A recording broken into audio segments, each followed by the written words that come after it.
Now let's turn to the people who think Wisconsin is a distraction. We showed you Governor O'Malley saying that it wasn't right to focus on Wisconsin.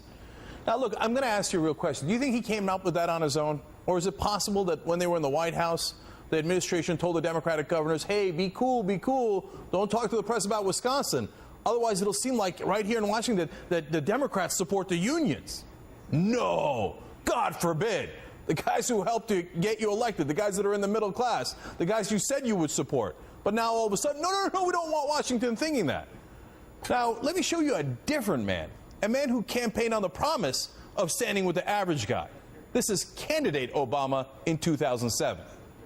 And understand this, if American workers are being denied their right to organize and collectively bargain when I'm in the White House, I'll put on a comfortable pair of shoes myself. I'll walk on that picket line with you as President of the United States of America. Because workers deserve to know that somebody's standing in their corner. Oh, that is so true. Where is that man? Where is he? What happened now that you're in the White House? You couldn't find a comfortable pair of shoes to get out on that picket line? He said, I will be right there with you. Since Thursday, not a word. Not a word. What has he done since collective bargaining rights of the people of Wisconsin have been challenged? I'm telling you, look, he doesn't have comfortable shoes on. He's got comfortable slippers on.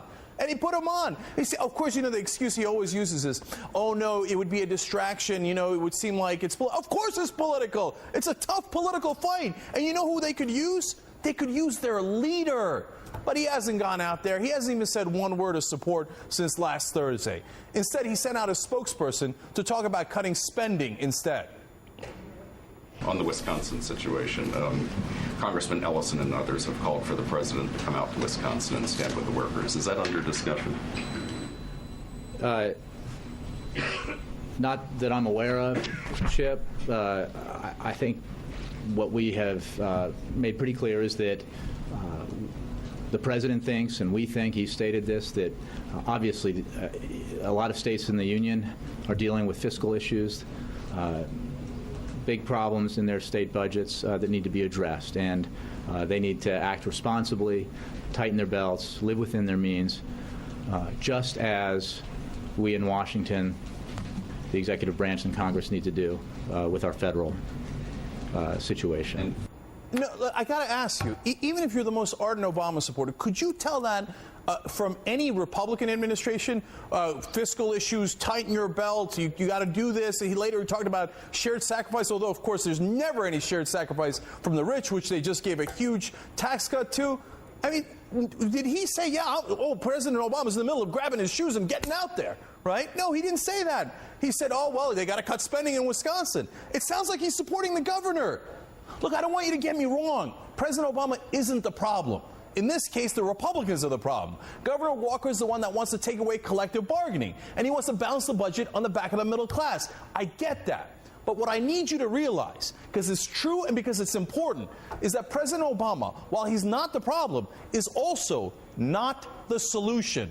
He's never going to put on those walking shoes. He's not going to get out there and lead. That's not what he does. It's not who he is. He's a careful, calculating politician. Well, you know, in Washington, if I seem like I'm cutting spending more than the Republicans, well, will they write good things about me? Oh, great. They're writing great things about me in Washington. And he's going to try to get out there and project the sense that he cuts more than the Republicans? Getting out there and supporting unions. Oh, no. Those are liberals. Those are progressives. I wouldn't do that. No, I'm in the White House. I'm not going to say a word. He's not going to get shaken off the small bore political games that he plays. I mean, he went to Ohio, and sitting there in Ohio, he was talking about, yeah, you know, we got to cut spending. How about Wisconsin? Oh, no, I don't want to talk about Wisconsin. Look, there's something happening among your voters. It's organic. It's huge. It's in your party. It's among the people who voted for you, who supported you. It's in your country. But don't do it. Don't even think about Obama coming out there and coming to the rescue. And I want to tell you, thank God for the people of Wisconsin. They didn't wait for him. And that's why I'm telling you this. It's not to blame Obama. It's telling you that under no circumstances should you wait for him or anyone else to ride to the rescue. They're not going to do it. It's not in them. It's not in Obama. They're politicians. He'll only ride in with the cavalry, honestly, in the case of President Obama, if he thinks you're right about to win.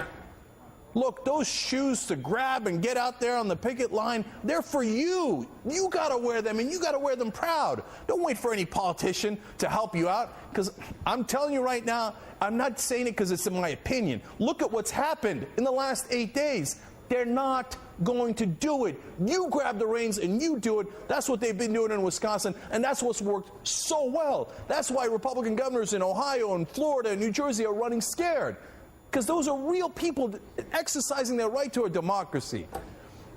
All right, now let me